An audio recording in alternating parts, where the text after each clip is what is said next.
yo creo que va a ser una sesión también no muy larga, menos. Ya todo depende de cómo se vaya dando esto. Pero la idea es trabajar las herramientas del observador de aves. Básicamente el equipo tradicionalmente se ha utilizado, se utiliza para la observación de aves, ya sea el equipo que utilizan un observador de aves, digamos que apenas está empezando, o un observador de aves que ya lleva tiempito, uno gomoso, uno, o por ejemplo un biólogo que le gusten las aves y le gusta investigar, o la persona que va a censar aves, o el guía de aventurismo. Entonces, hoy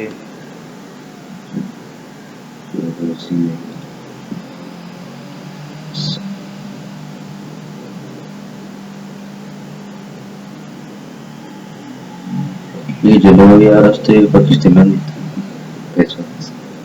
Entonces, espera un momento.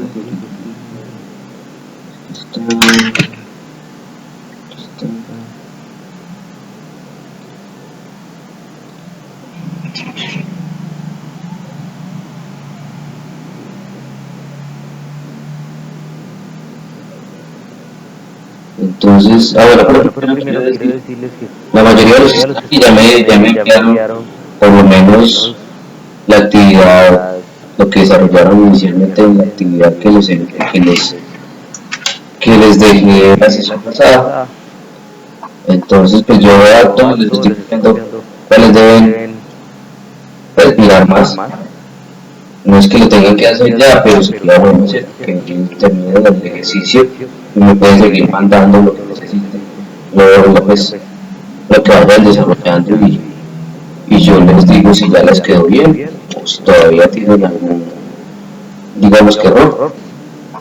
Pero como ya le he contado al compañero, así les haya quedado todas malas, no importa, porque mientras hayan intentado desarrollar el ejercicio, esa era la intención que yo tenía.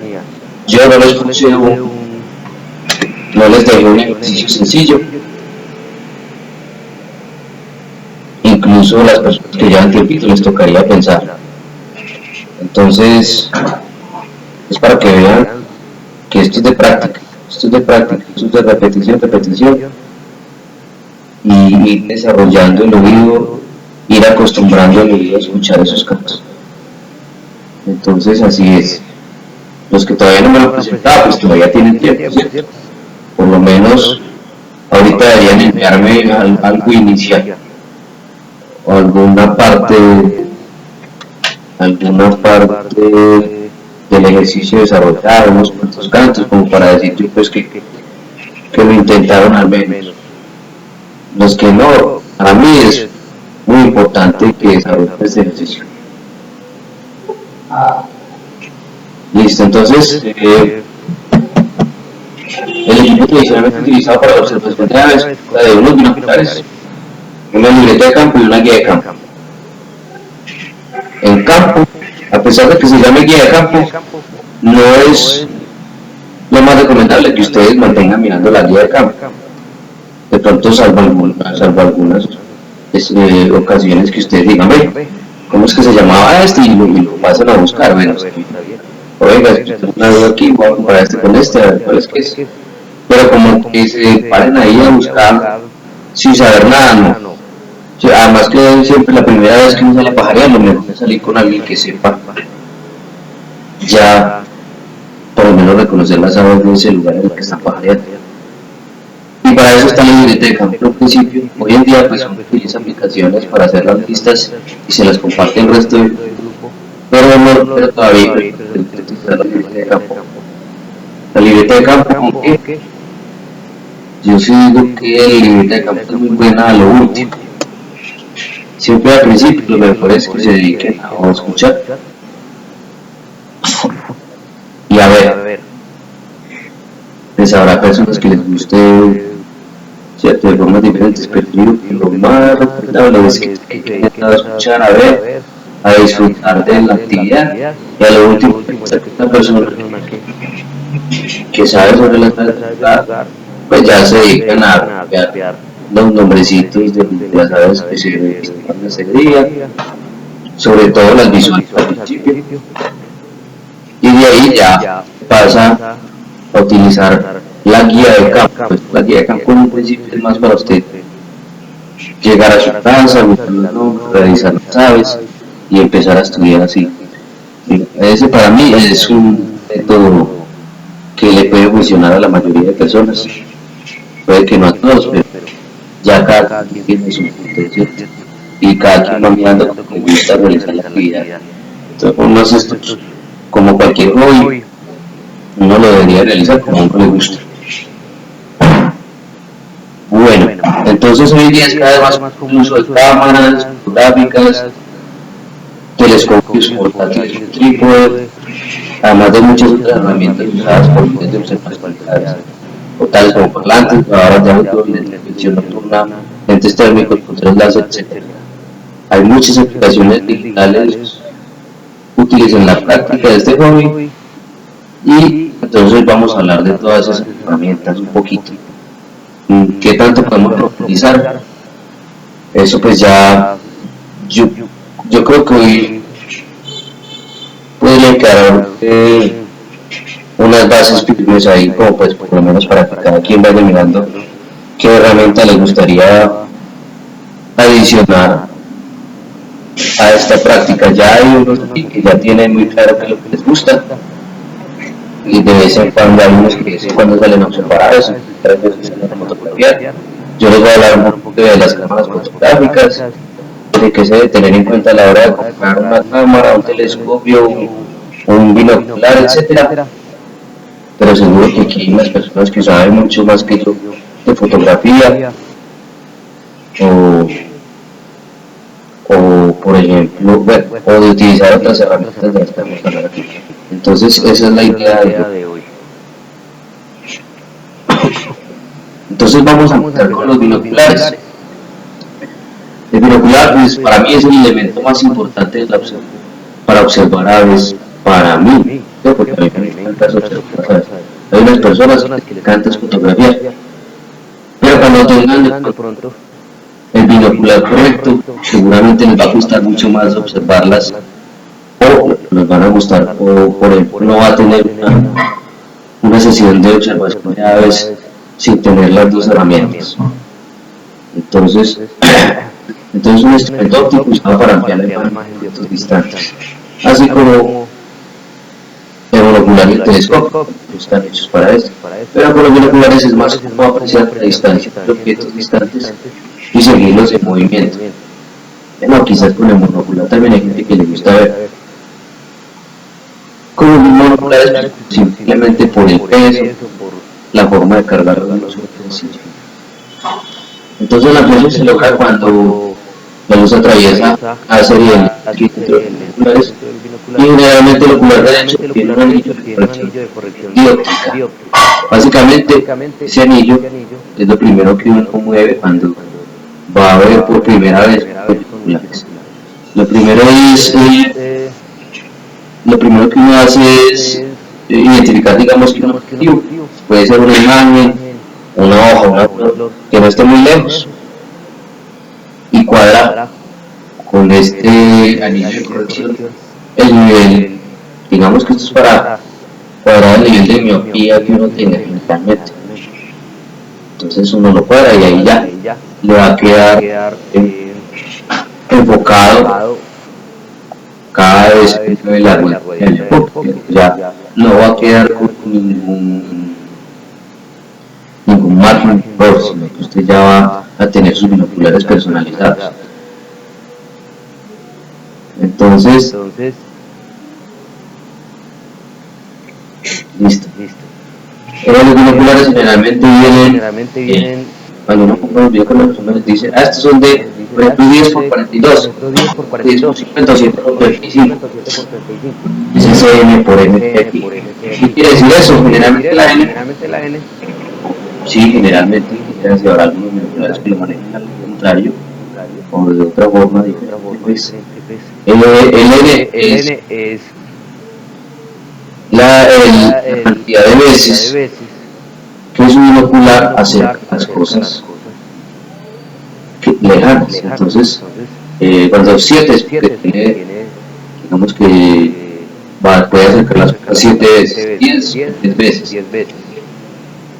Generalmente en el avistamiento de aves se utiliza máximo 10, mínimo 7. Ahí tiene 7, 8 y 10 en los 3 valores que vienen allí en la N. Y la M es el tamaño del lente en milímetros. El tamaño de los lentes anteriores sería la forma de decirlo así, en milímetros. Entonces esto, entonces mi binocular 7 por 35, entonces tiene 7 de aumento y 35 milímetros va a ser el diámetro que tiene el binocular. Entonces es la medida mínima de binoculares, por lo menos recomendadas para hacer observación de aves. Con menos uno ya no ve mucho color y ya pues, las cosas le quedan chiquitas. Pero con 10 por 50, que sería el máximo recomendado, puede ser un poco más difícil la estabilidad de la imagen. Entonces puede que sea un poco más difícil los objetos si están muy lejos. De todas formas, 10 por 50 tiende a ser, bueno, no en los binoculares más actuales no, pero por ejemplo en los binoculares como el de la imagen acá, que se llama tipo porro, esos binoculares tienden a ser más pesados y más grandes. 10 por 50 va a ser un binocular más grande, más pesado, y de todas formas nosotros tendemos a temblar cuando sostenemos los objetos, ¿cierto? Entonces, claro, como el binocular es más grande también, y la misma característica de esas medidas hace que sea un poquito más difícil la estabilidad del lente. Entonces, imagínate, pues unos binoculares más grandes, 12 por 60, 12 por 80, mucho más grandes, y eso pues habrá quien le guste cargar todo ese peso, pero a la final también con unos binoculares más grandes no va a poder ver acercarnos. Por ahí a 10 metros sería lo mínimo, me imagino yo, con unos binoculares 12 por 50. Eso es muy lejos, porque usted no siempre tiene las aves tan lejos. Y usted siempre, con unos binoculares muy modernos, usted puede ver incluso a menos de 1 metro con ellos. Entonces usted va a poder observar muchas más cosas, y no solo aves, sino que usted quiere observar un gusano o una mariposa, lo puede hacer, si están cercanos. Con los binoculares tan grandes, usted, el mínimo de distancia para observar algo hace por ahí de 10 metros. Entonces no es conveniente. Entonces no se utilizan binoculares más grandes. Tipos de binoculares, ya les había dicho que imagencita es como el que hay acá, son unos muy actualizados y bastante con una línea muy moderna. Son tipo porro, que son los primeros que salieron, y los tipo roof o tipo H, son los más modernos, los que más se utilizan hoy en día. Entonces, en el tipo porro, las imágenes son más luminosas porque mejor la luz. Tiene una óptica no lineal que hace más luminosos y pesados. Los lentes que hay dentro de los porros no son lentes rectos, por ejemplo los de las gafas, que si vienen en el tipo RUF, sino que es un prisma triangular. Entonces no hay un solo lente, sino dos en cada lado, más el lentecito, digamos, plano que hay, que es el que vemos nosotros en la parte posterior de los binoculares, y son de vidrio, ¿cierto? En cambio en el tipo pues vienen de otros materiales, pero el tipo aprovecha mucho mejor la luz, viene sin ningún, o sea, es un vidrio moldeado, viene sin ningún tipo de película química de nada. Entonces ellos pues son más luminosos y pesados, pero sí aprovechan mejor. Con unos binoculares más grandes es más fácil ver pero como digo, pues tiene sus contras, que es más pesado, más voluminoso, y también puede ser más pesado. Entonces al final, si es pesado el binocular es más difícil también realizar la imagen, pero son más baratos. Los tipos RUF son livianos, compactos, cómodos y son más resistentes a golpes, y también vienen resistentes al agua, al fuego, ¿cómo es que se llama, Miguel? Al empañarse, pero tienen unos tratamientos que hacen y vienen diferentes a los lentes, que son rectos, por cierto, que hace que no reflejen el 100% de la luz. Entonces, digamos, en un inicio tiene una mayor calidad óptica, pero tiene la suficiente calidad óptica para que nosotros veamos bastante por ellos, y mientras más caros, tiene mejor tecnología de lentes, y pues uno puede terminar viendo como si fuera un televisor 4K, una imagen 4K con algunos binoculares. Entonces, ¿cuál es la mejor tecnología? Pues los materiales lentes y unos tratamientos químicos que hace para los lentes. Y esto, pues, esos tratamientos químicos me van a dar rendimiento. Y por todo esto, pues, realmente más caro, ¿no? Hoy en día, pues, hay bastantes marcas que son muy accesibles para las personas, y incluso uno podría llegar a conseguir binoculares desde los 300.000, aunque tipo porro puede ser los precios, pero al final usted siempre va a querer algo mejor, como con cualquier hobby. Entonces, otras consideraciones de binoculares, hablando pues sobre todo de los porro, de los tipo o tipo H. Entonces hay dos materiales esenciales. El BK7 es el material más viejito, es de una menor calidad, entonces uno tiene menor índice de refracción, y la distancia mínima a la que uno puede observar algo es a 7 metros, casi que como lo dice el BK7, ese es el material o el compuesto, así lo llaman.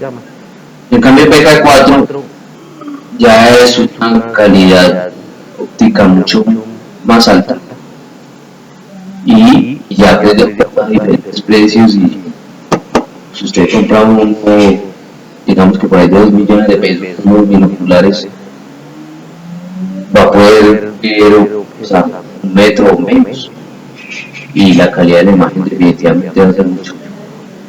Tanto que hay personas que ya utilizan de estos BK4, por ejemplo unos Zeiss Conquest, están más o menos de 3 a 4 millones de pesos, pero son binoculares impresionantes que aprovechan la luz muy bien. Usted puede ver objetos digamos que con unas muy malas condiciones de luz, puede ver muy cerquita, a menos de 1 metro, y puede tener binoculares bastante pequeños. Lo que utiliza la gente es como 8x35, 8x43, es más que suficiente ya, tanto que los guías pues más plática tratan de comprar los binoculares que sean lo más pequeños posibles para que pues para no tener mucho peso, para no cargar mucho peso. En general la mayoría de guías tienen que cargar mucho peso cuando están en digamos que una cadena de guías. Y entonces estos, además de materiales diferentes cristales, también vienen con diferentes tratamientos de reflejo. Entonces tenemos el coated o coated o coated. Entonces esto quiere decir que están tratadas unas mejores de lentes. O sea, los tipos RUF tienen varios lentes que cuando uno mueve la rodilla del enfoque pues se mueve y hacen que uno pueda lograr enfocar los objetos. Entonces tienen de 3 a 4 lentes. Entonces Recode o Code están tratadas una doble superficie de los lentes, pero solo tienen una capa de tratamiento. El Fully Coated, todas las superficies están tratadas con una sola capa de tratamiento y se puede lograr hasta el 80% de precisión de luz. Y el Multi Coated, una o más superficies tratadas con varias capas de tratamiento y logra del 80 al 90% de transmisión de la luz. Y el Fully Coated, todas las superficies están tratadas con varias capas de tratamiento y para el máximo transmisión de luz que va a lograr va a ser el 95%. O sea, con los tipos nunca se alcanza el 100% de transmisión de la luz. Otras consideraciones binoculares. Entonces vamos a tener que los que son waterproof o pop-proof, lo que quiere decir resistente al agua o al empañamiento. Y pues generalmente esto es porque están rellenos de nitrógeno. De los primeros binoculares que yo me compré, que son unos Bushnell, los Bushnell más conocidos por ahí en el mercado, que son de los más baratos, esos vienen con un aceite o venían, no sé, los diría, pero cuando nosotros los compramos, cuando yo compré mis primeros binoculares así, venían con un aceite y si les caía mucho sol, eso se empezaba a regar por los lados, entonces ahí que no tiene nitrógeno, logran que no se les entre el agua y que no se empañen y no se les sale nada, pues, pero igual uno nunca debe dejar, la mayoría de objetos no se deben dejar al sol directo.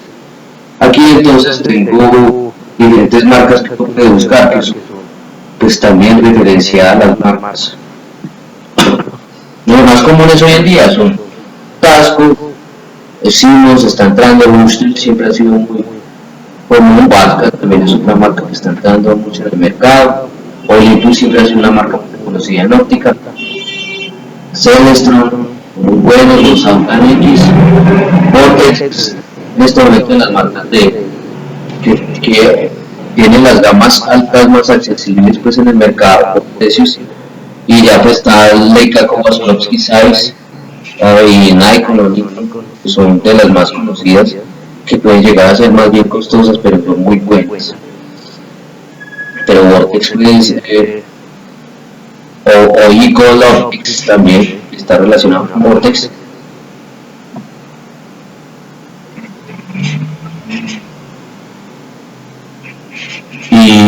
Y son lentes que son binoculares que no tienen que ser todos muy costosos, pero la calidad es bastante buena, la calidad de la óptica.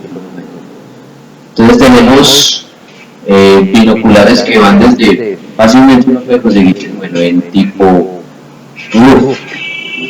puede conseguirse uno por 300.000 unos binoculares y puede llegar hasta 13.000 o 20.000 dólares unos binoculares Swarovski, los Zeiss. Y hay otras marcas que se ven ahí como más, aunque Vanguard es otra marca muy buena que le hace, digamos que competencia a Vortex, en precios y en calidad, pero Vortex puede ser un poquito mejor.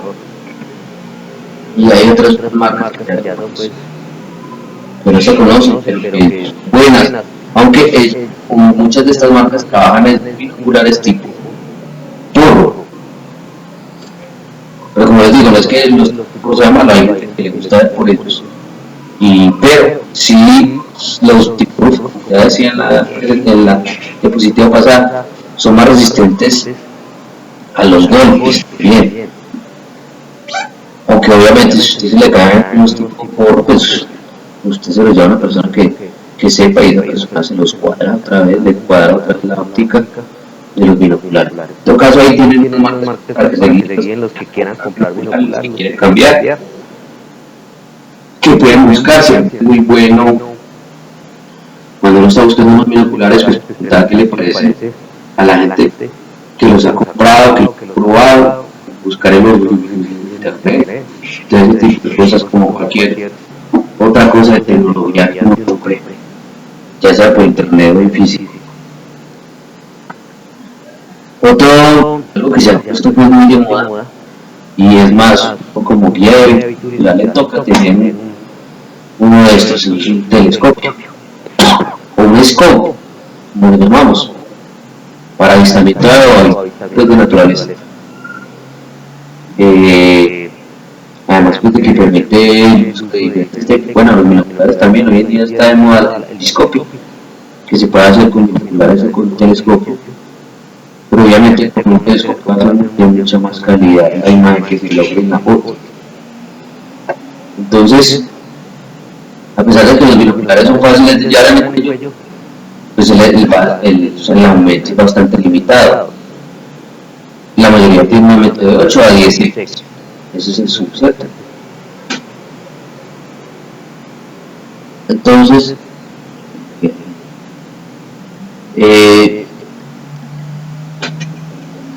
bueno, los binoculares son excelentes si es una ave que se está moviendo mucho, si no está muy lejos, entonces va a ser mucho mejor para observar con unos binoculares, pero si la ave ya está lejos, si ustedes están en un campo abierto y la ave puede estar lejos en el lago, ya el telescopio va a ser mucho mejor. Y además, incluso si está cerca del bosque, si está en el canopy pues, de los árboles, en el copo de los árboles, va a ser mucho mejor si usted lo puede encontrar con el telescopio para mostrárselo a los clientes. Pues la diferencia de la imagen va a ser bastante, ¿cierto? Usted va a poder encontrar muchos más colores con un telescopio pues, simplemente porque el lente es más grande. O sea, aquí ya viene, miren por ejemplo, aquí tengo un ejemplo, un Swarovski ATX 2560, son un telescopio que vale $7,000. Es costoso, pero es en este caso tiene zoom fijo, es de 25. No tiene zoom fijo,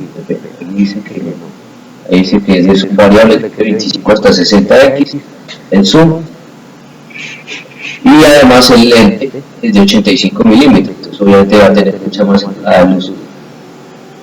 Hoy en día, como les digo, para los guías de observación de aves es una herramienta fundamental, ya casi que si uno tiene un grupo, casi siempre estas operadoras que le mandan a un grupo, que le ponen la guía a otro grupo, le exigen tener un telescopio.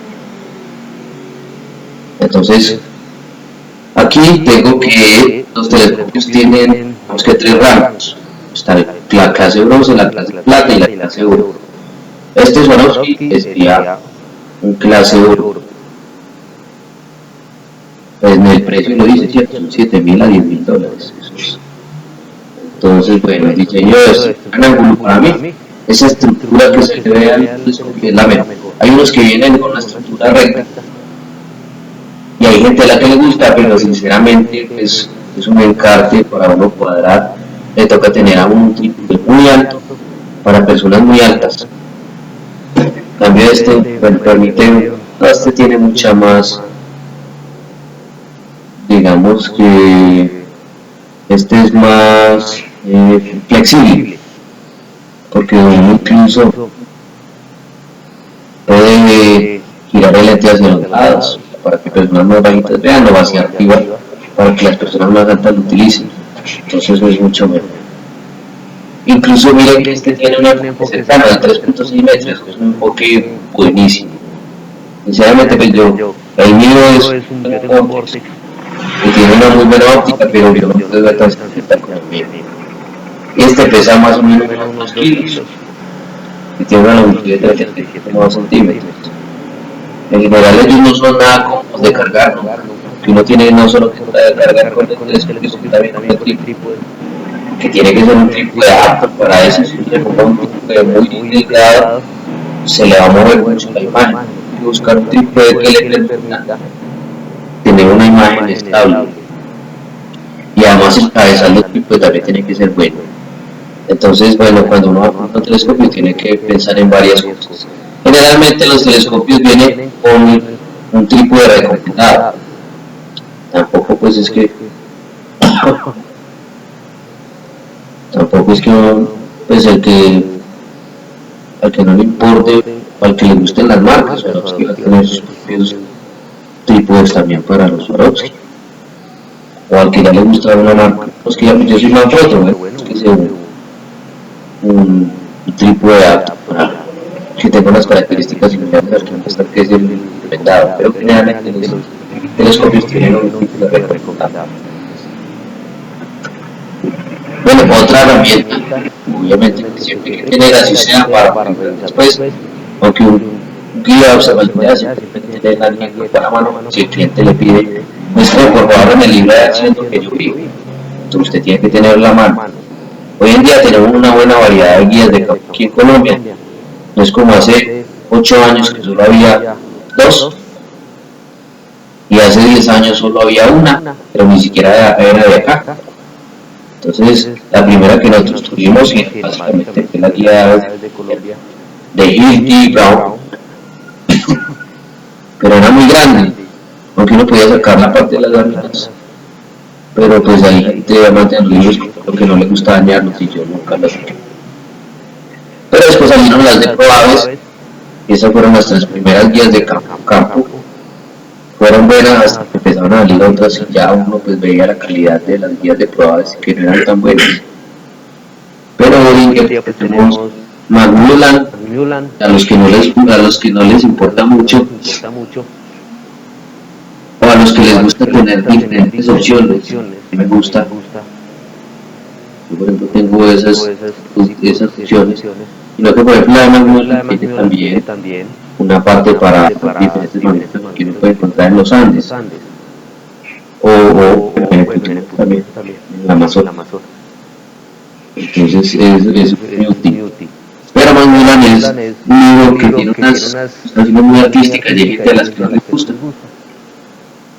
Entonces yo utilizo mucho la bifauna ayer de la última versión.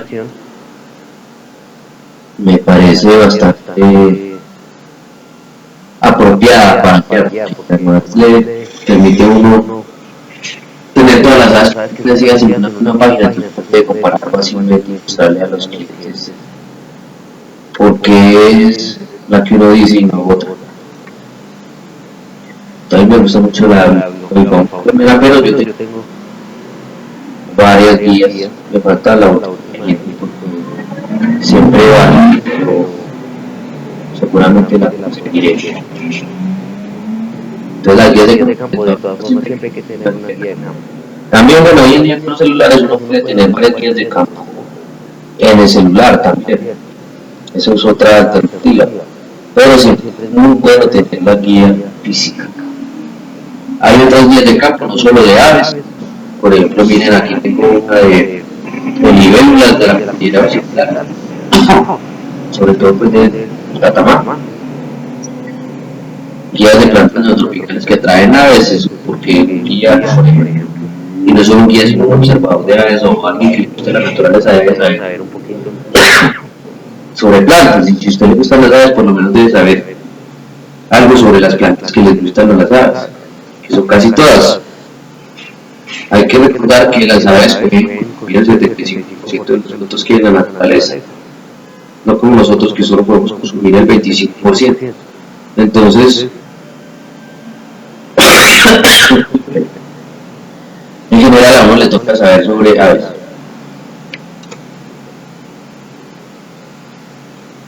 Bueno, también está esta Bird Watching en Colombia, que veo una guía que sacó. Sacaron pues algunas personas que tienen operadoras de turismo y ahí dice pues básicamente usted a qué lugares debería visitar en Colombia a la hora de pajarear, cómo llegar, cuáles son las características, etc. También obviamente tiene reptiles, alumnos, etc. Sobre todo hoy en día pues tenemos una buena cantidad de opciones. Otras herramientas está el láser de luz verde, que inicialmente pues, es para observación de estrellas, pero nosotros los de avistadores lo utilizamos mucho. Es una luz que se ve, es una luz potente, pero no es una luz muy dañina. Entonces se puede utilizar, aunque hay que utilizarlo con mucho cuidado porque depende de la zona del ave o básicamente el estrato en el que se mueve el ave, porque se mueve en un estrato bajo, bosque, pues va a ser oscuro y usted no puede señalar el lado muy cerca porque el lado va a ver la luz y a veces a las que les molesta ver eso. Tiene que aprender a utilizarlo. Los speakers para poder utilizar playback. El playback es una herramienta útil, pero también hay que saberla utilizar muy bien, porque si usted es malo utilizando playback, pues va a quemar las aves y no van a volver a salir. Cosas que pasan en lugares como por ejemplo Río Blanco. Lleva tanto tiempo recibiendo turistas y guías a nivel mundial, y los guías internacionales son más bien basura por utilizar el playback. Y bueno, también hay guías locales muy basura por utilizar los playback. Y entonces ahí a la mayoría de veces ya no prestan atención al playback. También tenemos las grabadoras digitales. Las grabadoras digitales son muy útiles, sobre todo pues, para la gente que le gusta la investigación, ornitólogos, los que les gusta el trabajo de campo, para hacer censos, ese tipo de cosas es muy útil. Son muy útiles las grabadoras y hoy en día pues una grabadora tiene otros aditamentos como micrófonos y bueno, en fin. Entonces son herramientas que permiten una grabación muy bien de las voces de las aves, que usted puede llegar a editar fácilmente y conseguir de muy buena calidad. También está, por ejemplo, el televisor térmico, aunque en general pues hay que tener mucho cuidado, yo no quiero algo muy bueno, ¿cierto? Hay algunas personas que dicen que no es bueno y que sirve, muchas otras personas piensan que todo eso no sirve para nada, entonces pues hay que tener cuidado. Y los visores nocturnos también, esos, los buenos valen mucha plata, mejor dicho. Hablando de visor térmico y de visor nocturno, los buenos valen mucha plata. Y si uno tiene uno bueno, son herramientas útiles para buscar aves nocturnas en general, o otras especies naturales.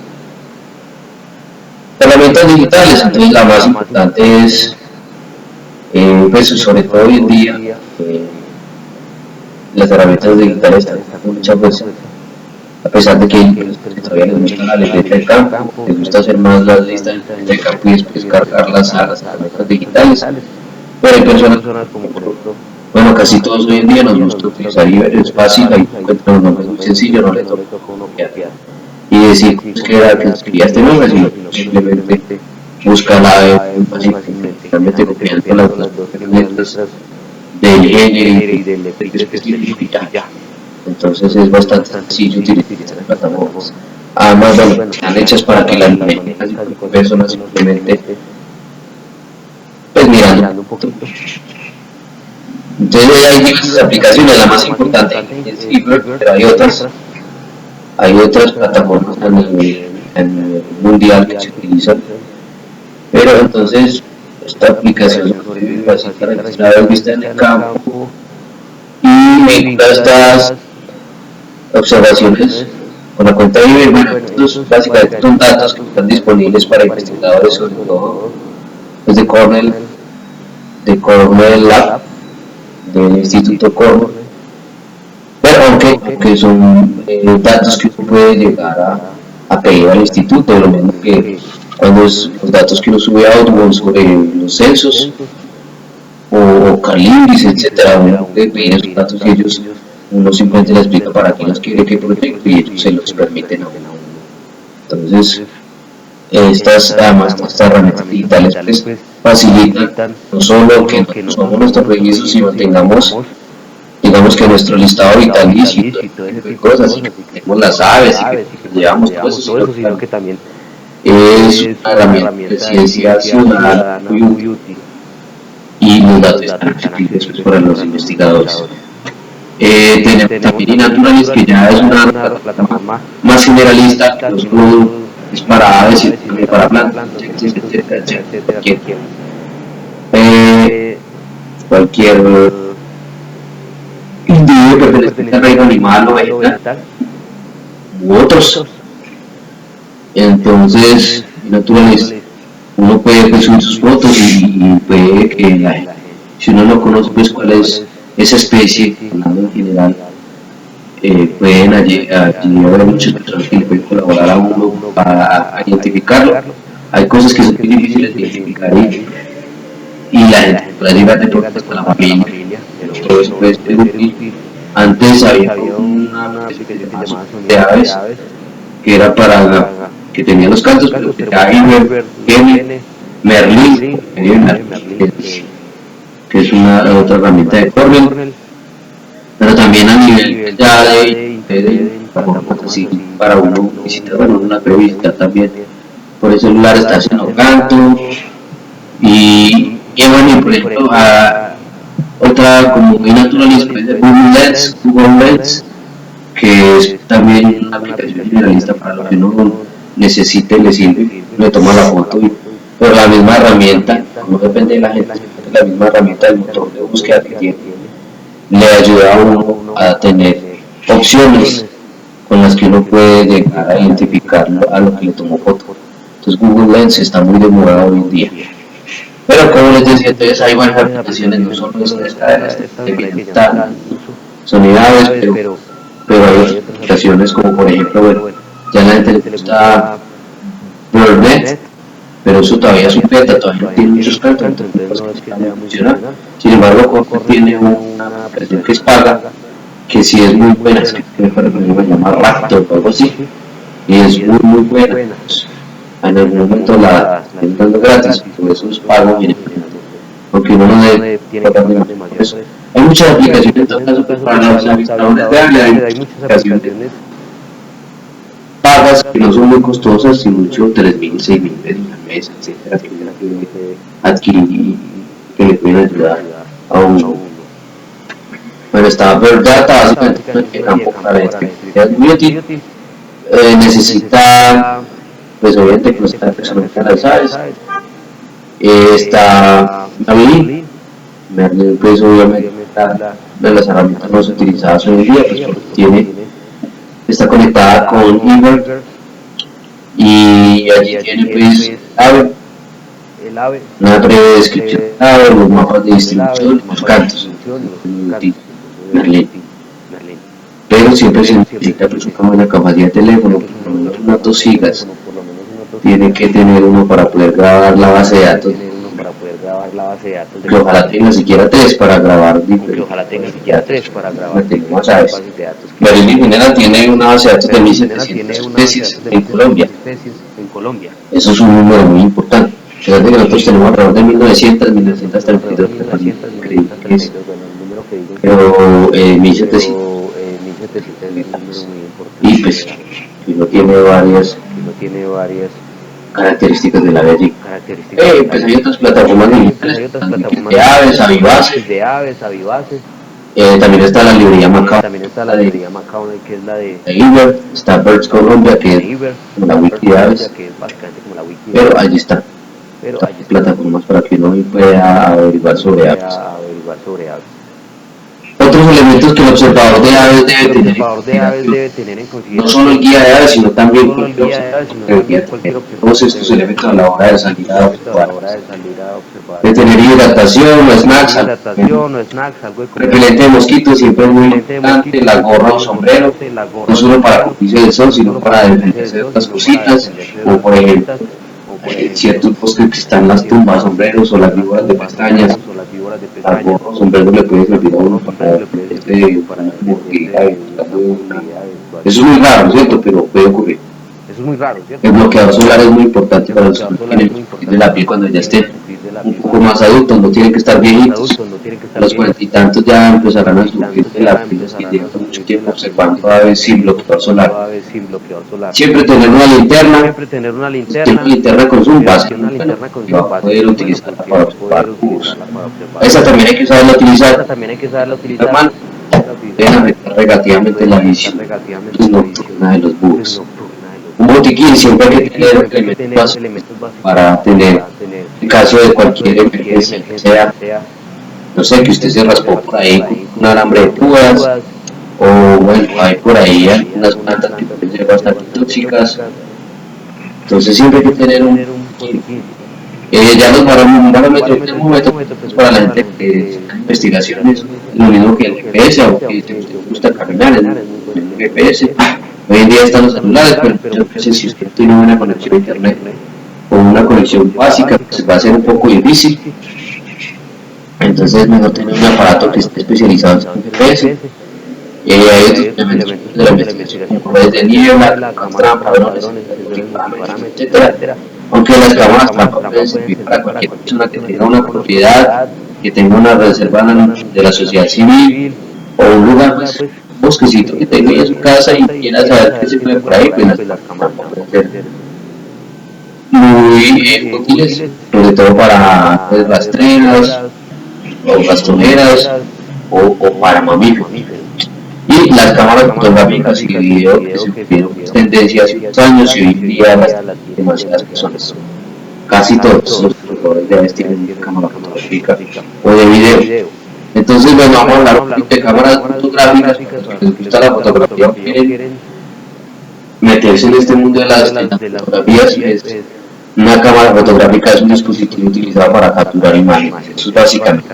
Como las capturas hay diferentes formas, hay formas analógicas, hay formas digitales son las que se utilizan hoy en día.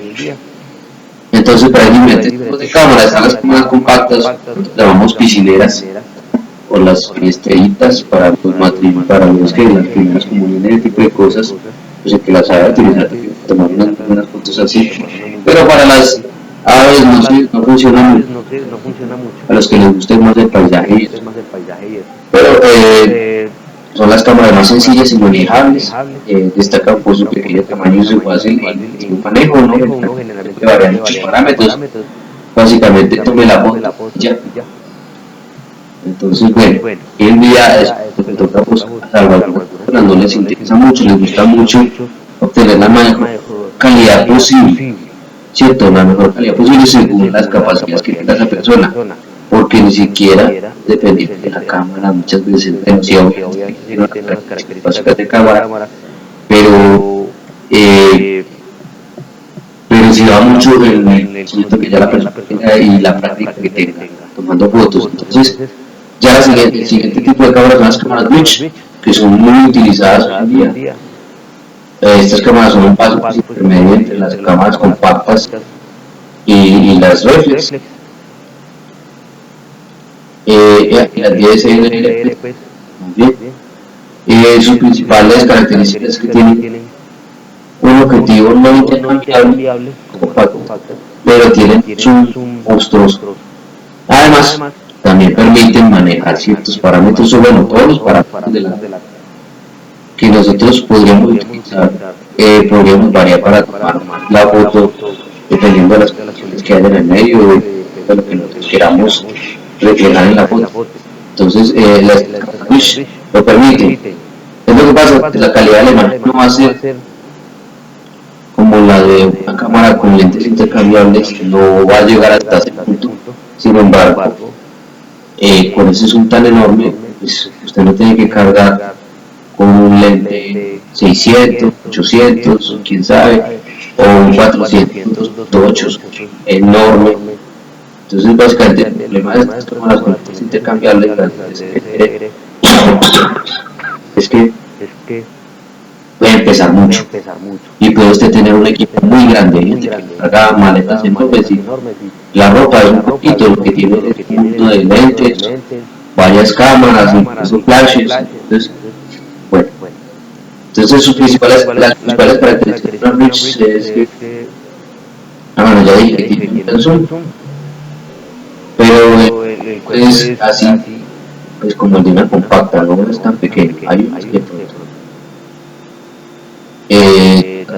ahí tiene LTG Link, de un blog donde tienen una, digamos que un top de las mejores Bridge. Sin embargo, ahora aquí yo por ahí tengo un listado de las Bridge más recomendadas que uno puede llegar pues, a comprar a la hora de empezar con la fotografía. Las Bridge para mí son las mejores cámaras que podría tener un observador para empezar. Ya después seguramente va a querer cambiar por una que le dé una mejor calidad de foto, por lo menos para empezar es muy buena. Entonces, ¿qué tiene que mirar a la hora uno cuando va a comprar una Bridge? Entonces, el tamaño del sensor es muy importante. Pues los sensores de este cámaras son pequeños, pero si se trata de dos cámaras Bridge, pues la que tenga que tengan, digamos, características similares a la que tenga el sensor más grandecito, pues va ganando puntos. El objetivo no se puede cambiar, pero entonces obviamente van a mirar una cantidad mucho más zoom, pues, porque permite tomar fotos más lejanas. La apertura máxima del lente, cuanto más bajo es el número F, la apertura va a ser mayor. Pero cuando uno va a mirar la apertura de una cámara, va a mirar una característica que la tiene denominada con una F minúscula. Esos números, mientras más pequeños, la apertura va a ser mayor, o sea, la luz va a ser mayor. Y obviamente esta apertura va a variar de la distancia en la que usted esté manejando. Cuando usted tiene un lente con una P1000 de 127, algo así, de zoom X, cuando usted está por allá a distancia de 3000, usted no va a poder ver una apertura tan grande. Eso pues es una característica inherente allí. Mientras más lejos usted toma la foto, menos va a ser la apertura. Entonces obviamente la calidad de la foto no va a ser tan buena, pero para registros es una herramienta muy útil. Entonces ya tenemos digamos que estas características básicas que voy a hacer sobre el objetivo. O sea, que tanto zoom tenga, que tanta capacidad de acercamiento tiene la cámara y la apertura máxima del lente. Ahora el estabilizador obviamente es otra cosa muy importante. Un estabilizador no sirve. Entonces, mayor zoom ofrezca, más necesidad de estabilizador va a tener. Sobre todo porque es que el trípode es muy costoso, entonces usted puede cargar su fácil trípode, pues ahí digamos más fácil.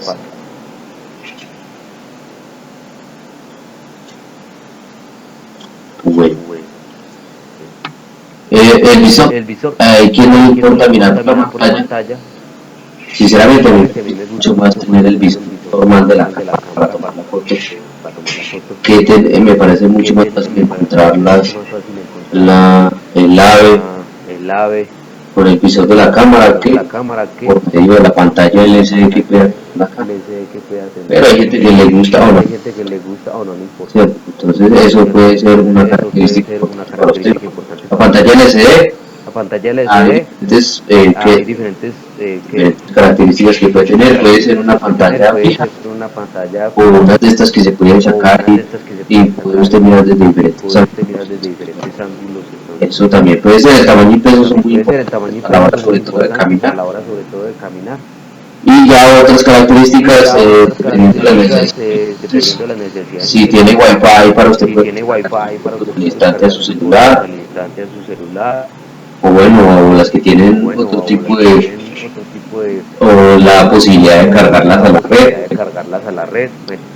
Entonces, en todo caso, esos son pues otras, o el GPS, porque la foto le sale donde la toma, en qué momento, qué día. Entonces, bueno, son otras características que pueden tener las cámaras y que se pueden mirar a la hora de. Entonces aquí, como les digo, tengo un top de cámaras Bridge. Hay varios de Panasonic.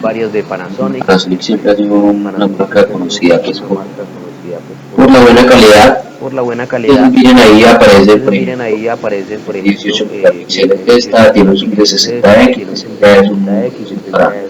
para una Bridge para tomar fotos. La apertura, miren que LF varía entre 2.8 y 5.9.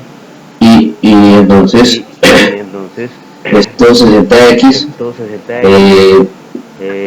equivaldrían a más o menos un 1200. Entonces ahí está. Para los que las quieran mirar y comparar eso, digamos que un proyecto, comprarse una cámara Bridge, una lista puede que haya unas que estén más actualizadas, pero pues si hay una más actualizada, pues ahí están buscando la información de estas cámaras. Las más utilizadas obviamente miren que están con P900, ya por ejemplo también una P950 que me pareció muy buena. está en el precio, digamos que entre la mitad de 950.000, la velocidad es mucho mayor la del P950, la P1000 es como buena también, o sea, a la gente le gusta la P1000, aunque es muy grande, entonces ahí las tiene. Un top de cámaras Switch. Entonces ya tenemos las cámaras reflex o LSR. Sin duda, como dice aquí, es una de las tipo de cámara más utilizada en todo el mundo. Estas cámaras digitales destacan por todas las opciones que ofrece el usuario. O sea, usted puede variar muchos aspectos en la cámara que le puede permitir tener una foto de las características que usted desee de verdad. O sea, usted dice, con estas cámaras la foto se va a depender plenamente de sus conocimientos y de su experticia a la hora de tomar fotos.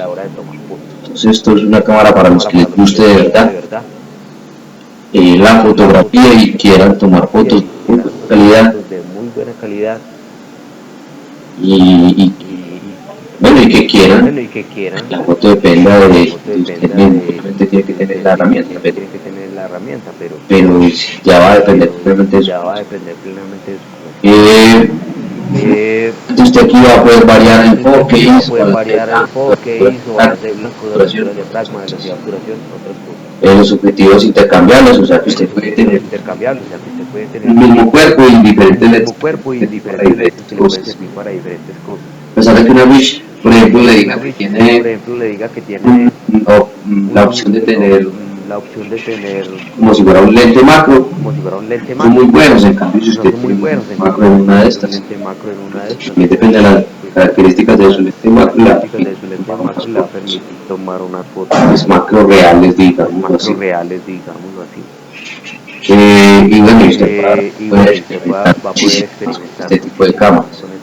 ¿Qué es lo que pasa? Obviamente, puede llegar a ser, usted puede llegar a tener un equipo demasiado grande. Entonces, equipo ideal para fotografía es una chiste. Entonces depende plenamente de las características que usted busque en su cámara. Usted tiene que buscar, como dice aquí, su equilibrio y tiene que sacrificar algunas características para tener otras. Eso es así con la fotografía y con estas cámaras LSR. Aquí, la parte técnica, el objetivo es el 80%, la cámara un 15% y el trípode es un 5%. Y la experiencia y la técnica del fotógrafo, esto es muy importante. Muchas ocasiones la administración del equipo puede compensar con conocimientos, imaginación y paciencia. En el caso de la fotografía de aves, la técnica y la experiencia del fotógrafo es el factor más importante. Hay unas cámaras que tienen diferentes puntos de enfoque, hasta 60 puntos de enfoque para poder, digamos que la ave no le quede movida, pero según lo que yo he visto, lo que me han dicho diferentes fotógrafos van a tomar en vuelo una ave y un solo punto de enfoque en la cámara. Entonces eso depende plenamente de la experiencia de paciencia del fotógrafo. Entonces el objetivo, y que ya sabemos que es el 80% a la hora de tener una cámara. Aquí tenemos, por ejemplo, un Canon que es de una apertura un F de 2.8 y es un lente de 400 milímetros. Es un lente pues bien costoso y bien grande y bien pesado. Bueno, también depende del material con el que esté hecho. Ya hoy en día los lentes también vienen menos pesados y el equipo sigue siendo pesados. Entonces, ¿qué buscamos en un teletipo? Buscamos que tenga una distancia focal equivalente mínima de los 300 milímetros. De menos ya es, básicamente no sirve para tomar aves, para tomar fotos de aves. Una muy buena calidad óptica, o sea, la nitidez del objetivo. Aquí se llama la potencia del contraste, la relación entre la potencia y el contraste. Más detalle de la que podremos captar en nuestra foto. La mayor apertura posible, ya sabemos que es el número F, que está bien pequeño. Sinceramente es 2.8, es un zoom pero muy pequeño. Eso es una muy buena apertura de lente. Yo creo que esos lentes no vienen con menor apertura. 1.4. Hasta 1.4, listo. Eso sería, pero sería un lente muy costoso, más de $50.000. Y sería una cosa enorme. Eso pues no es nada práctico. Entonces, bueno. Bueno. Entonces esto tiene que ver sobre todo con la velocidad de obturación también la velocidad de obturación es importante, necesitamos velocidades de obturación muy altas porque la vemos muy bien hecho en la imagen de super nítidas. La fotografía es muy habitual, trabajo en velocidad objetiva de 1 sobre 1000. Yo alguna vez vi un fotógrafo pues que está acostumbrado pues, a tomar fotos a videos, a fotos. Cuando yo le vi tomando la foto, 1 sobre 200 y él no logro porque yo, hermano, es que tiene una velocidad de obturación sí, está muy lento. Usted tiene que por lo menos utilizar 1 sobre 500, por lo menos, y eso que son aves muy quietas. Entonces necesita una velocidad alta de obturación para tomarle fotos, pero eso se varía, como dice, son variables que usted va a utilizar a la hora de tomar fotos. La apertura del diafragma, la velocidad de obturación, el ISO y otras cosas. Si a usted le gusta enfocar manualmente, que eso casi nadie lo hace, el balance de blancos, como usted la tenga, pues hay cosas que usted puede poner, digamos que yo siempre voy a querer este balance de blancos en ciertas ocasiones, entonces usted solo varía 1, 2 o 3 características a la hora de tomar la foto, porque ya tiene unas que a usted le gustan así en general, pero usted puede llegar a variar muchas cosas. La cuestión es que para conseguir una buena exposición con velocidades de disparo tan altas necesitamos mucha luz en el sensor. Cuanto mayor sea la apertura del objetivo, o sea, el número de FMI pequeño, más luz podrá captar el sensor y no será necesario su utilización. La apertura máxima del objetivo también puede limitar la eficacia del sistema de enfoque de la cámara. El sistema de enfoque también necesita bastante luz para funcionar correctamente. Y más sobre todo cuando tenemos un medio, un contraste horrible. Todo es verde y el es verde, cosas así. Entonces, bueno, o está muy oscuro y el lugar es tomar fotos, hay estas características del objetivo pueden hacer, digamos que más fácil la fotografía en esos medios tan difíciles. El motor del sistema de enfoque. La mayoría de fotógrafos utilizan un enfoque automático, o sea que el que enfoca es el teleobjetivo. Entonces el sistema de enfoque depende de la configuración del objetivo más cámara. Si la cámara tiene un sistema de enfoque perfecto, pero el objetivo tiene cierta inercia o un motor lento, el eslabón débil va a limitar, va a ser el objetivo. Entonces también tiene que mirar este otro sistema de enfoque del teleobjetivo. El estabilizador óptico. En los teleobjetivos focales largos suele funcionar mucho mejor el estabilizador óptico integrado en el objetivo con respecto a un estabilizador integrado en el sensor de la cámara. El estabilizador nos ayuda cuando usamos la cámara a mano alzada. Hay fotógrafos que les gusta utilizar los trípodos por todos lados, pero eso implica que no van a caminar mucho. Y si van a caminar mucho, se van a cansar mucho. Tanto que hay gente que empieza a subir los hombros por tanto peso. Entonces, con la cámara en trípode o haciendo barridos, desactivarlo. Utilizamos un trípode. Mejor desactivar el estabilizador. Por otra parte, el sistema de estabilización óptico siempre produce una pequeña cantidad de calidad. Entonces son elementos ópticos móviles en el interior del objeto. Hay que tener en cuenta dos cosas, que no entienda mucho en esto para un teleobjetivo, pero pues mientras usted mejor quiera su forma, se va a tocar tipo de características. El objetivo focal fijo versus el zoom. Los objetivos fijos dan un plus de calidad óptica y eventualmente ofrecen una apertura máxima mayor. Los objetivos de zoom son más versátiles. Muchas veces tenemos que estar quietos en una posición y no sabemos dónde se va a enfocar la clave. Podemos jugar un poco con el encuadre, con el objetivo y solo tenemos esa televisión. ¿Qué quiere decir esto? Es que hay unos lentes que vienen fijos, o sea que siempre dice es 400 milímetros fijo. Entonces siempre va a estar, se va a tener un fijo, 400 milímetros. Pero hay unos que puede variar entre 100 y 400.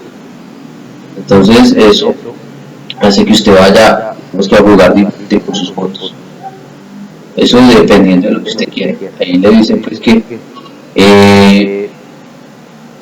mire ahí cuando no sabemos dónde va a estar el ave y estamos quietos con el objetivo pues, zoom, o sea el fijo, el 100-400 podemos jugar un poco con el encuadre, pero con el fijo solo vamos a tener un ángulo de visión, siempre vamos a tener el mismo encuadre. Para comenzar con la fotografía se recomienda un teleobjetivo zoom. Hay personas que les gusta más el objetivo fijo, es un fijo. La cámara, hoy en día todas las cámaras digitales ofrecen una calidad de imagen excelente. La cuestión es que para este tipo de fotografía vamos a poner la cámara muy cerca de sus límites en algunos casos. Entonces el sistema de enfoque tiene que ser un buen sistema de enfoque, sobre todo si vamos a hacer fotos de aves en vuelo o en general. Hay diferentes tecnologías de sistema de enfoque en las cámaras. Está uno por detección de fase, que funciona mejor. El enfoque continuo, que sabe la distancia del sujeto. Mientras que la detección de contraste tiene que estar probando constantemente para optimizar el contraste. Ya hoy en día hay unos híbridos que funcionan muy bien. Tienen pues estos dos tipos de detección, de fase y por contraste. Por ejemplo, pues una detección por contraste es dificilísimo en un medio muy oscuro o sea muy monocromático. Entonces, pues, estos sistemas híbridos combinan lo mejor de las dos tecnologías y suelen ser rápidos y fiables. Entonces, mirar eso. La velocidad ráfaga, eso pues sí, pues ya depende de usted no tomar una foto, pero hay personas que parecen metralletas con las cámaras y dicen, alguna me salta bueno. Sobre todo si pues, cuando las aves se mueven mucho, puede que no ya le quede quieta la ave como quiere. El tamaño del buffer y los tiempos de limpieza del buffer. Esto es como por decir la RAM en un computador o la caché. Entonces mientras más, porque dependiendo pues, de la foto, la cámara va a tener que tener unos tiempos para poder procesar la foto y guardar. Entonces va a necesitar un buffer grandecito para poder tomar más fotos y que no se le quede trabada en algunos momentos porque digamos que ya tiene límite de fotos en el buffer de la para esperar a que llegue el proceso para poderlo cargar. Entonces el tamaño del buffer es importante.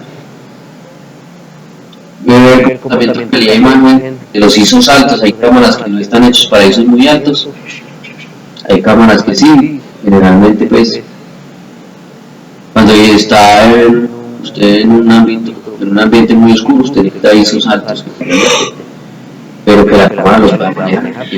A ISOs altos, pues obviamente le cambiar más pixelada. Entonces que la cámara sea con humedad, que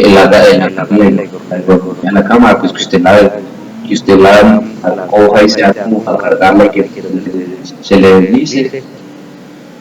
Que le dé la opción de personalizar botones de acceso rápido con las características que a usted le gusta manejar, que a usted le gusta variar. El tamaño del sensor, principalmente en dos cosas, la distancia equivalente y la calidad de la imagen, lo tenemos que configurar ISOs altos. Aquí hay unas cámaras recomendadas para la observación de aves. Entonces está la Canon E90D, Canon 80D, Canon 7D Mark II, hubo muy de moda, hoy en día les gustan más otras, pero sí tiene una buena cámara. La Nikon D7500 y la series D7000. También está la Olympus M1 Mark II y la Sony Alpha. Esas son cámaras muy buenas que aguantan unos ISOs muy altos pero son muy costosas, son de las series A. Tenemos aquí algunos conceptos. El ISO es un conjunto de parámetros que determina la cantidad de luz que debe atravesar de la cámara fotográfica. Entonces, mientras más ISO, es porque está más oscuro y entonces va a aprovechar mejor la poca luz que hay allí, pero en de ahí son datos, acá ya la foto va a ser menor, a menos de que la cámara sea muy buena. La velocidad de obturación, ya sabemos que la manera de contar las fracciones de segundo, por dicho, a qué velocidad dispara la cámara cuando usted presiona el botón. El diafragma son parámetros de alcance del lente, además de su capacidad para captar mayor o menor las imágenes. El encuadre es el fragmento del espacio que capta el objetivo cuando usted va a tomar la foto. El enfoque es lograr que la imagen y el objetivo que produce el foco de un lente sea captada con claridad sobre un plano o un punto específico. La constancia es un grado de contraste que se observa en el límite de detalles que difieren por su luminancia o densidad óptica. Básicamente esto tiene que ver con el contraste. Si usted tiene un blanco y negro, va a ver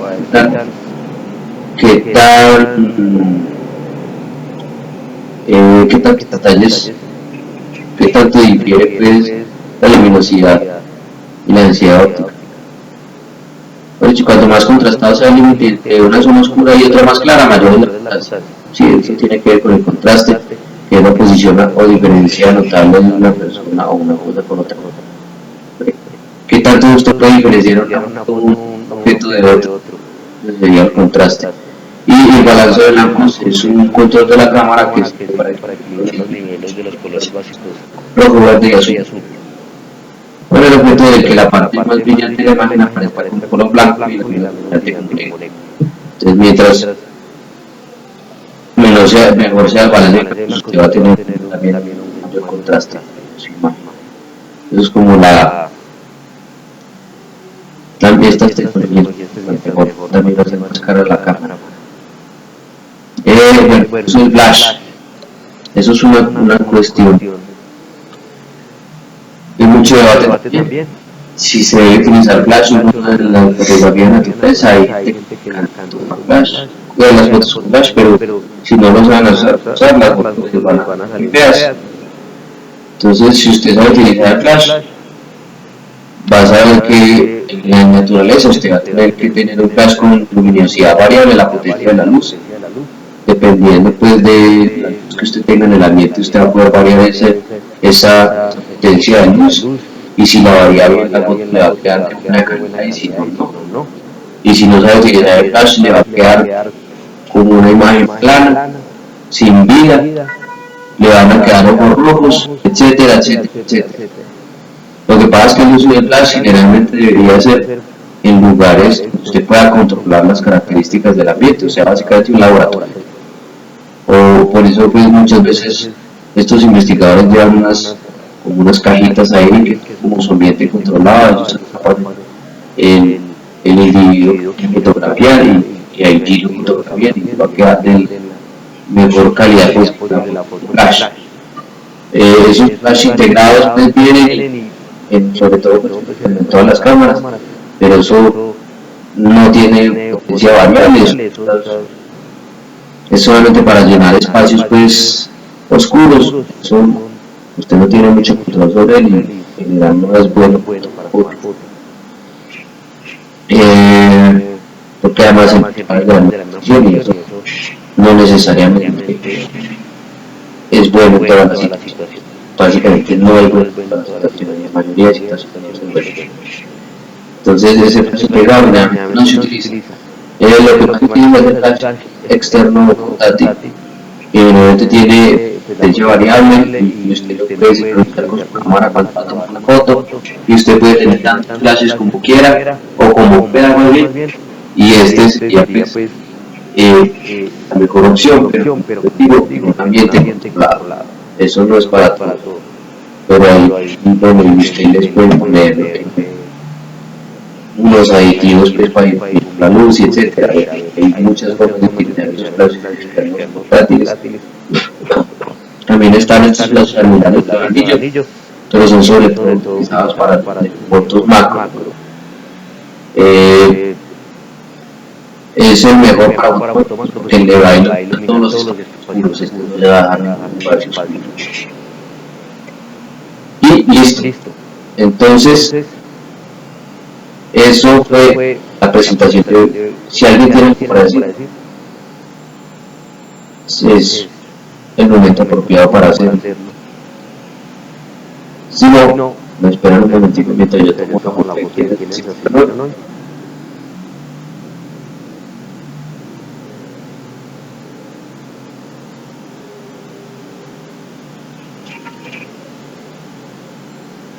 y podemos dar por terminada como la sesión de hoy. Esto pues obviamente era pues una sesión importante, pues esto es información importante que tener en cuenta todas las actividades. Y listo, entonces ya usted, dígame Pablo. ¿Cuántas sesiones de avistamiento quedan? Dos. Quedan dos.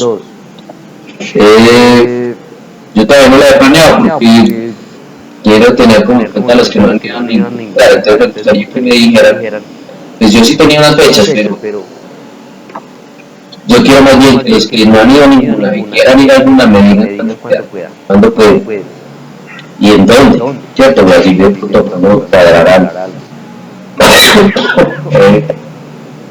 Y si no es posible asistir, ¿cómo es la...? Bueno, pues yo ya les dije, ¿cierto? Pues, básicamente, si no se pueden asistir y si quedan muy lejos de acá, por ejemplo, pues que Bogotá, pues cogí, esos están lejitos, entonces no hay un punto medio al que podamos ir, solamente pues que ustedes, muchos de ustedes pues ya están haciendo trabajos de investigación o hacen algunos censos en algunas partes, o hacen allá en otras partes, tienen con quién salir a hacer una actividad de pajareo buena, o solos pues, necesito que hagan una actividad de pajareo y me manden una bitácora con algunas de las aves que han visto, no tienen que ser muchas, 5 o 10. Bien descritas, ese es el trabajo que yo les había dicho, solo tiene que ser una, sí, pero tiene que ser pues una bitácora bien hechecita. Listo. Entonces si no es más, entonces damos por terminada la sesión de hoy. Que nos vaya muy bien.